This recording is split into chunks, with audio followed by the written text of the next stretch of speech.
With পিউষা রান্নাঘরে আজকে আমরা হাজির হয়েছি ইলিশ মাছের তেল ঝাল রান্নার রেসিপি নিয়ে।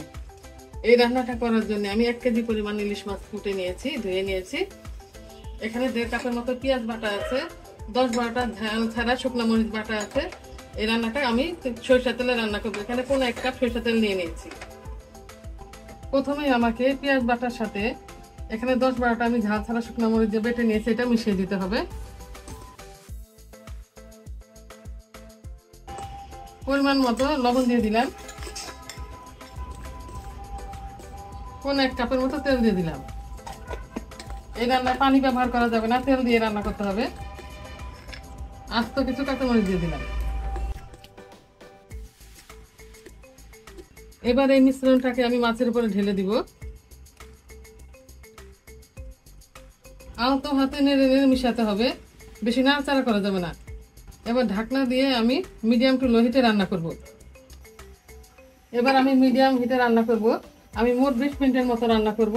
তবে 10 মিনিট পরে আমি আলতো করে উল্টিয়ে দেবো প্রত্যেকটা মাছের টুকরা। এইভাবে রান্না করলে মাছের অরিজিনাল টেস্টটা পাওয়া যায়, গ্রানটাও খুব সুন্দর আসে। শুরুতেই বলেছিলাম 20 মিনিটের মতো আমি ঢাকনা দিয়ে রান্না করব। 10 মিনিট হয়ে গেছে। এবার একটু উল্টে দিতে হবে প্রতিটা মাছের পিস। উল্টে দিয়ে আমি আবার 10 মিনিটের মতো রান্না করব।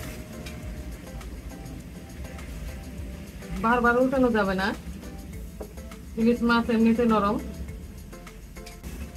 এক পাশ হয়ে গেছে, 10 মিনিট উল্টে দিয়ে রাখলে ওই পাশটা হয়ে যাবে।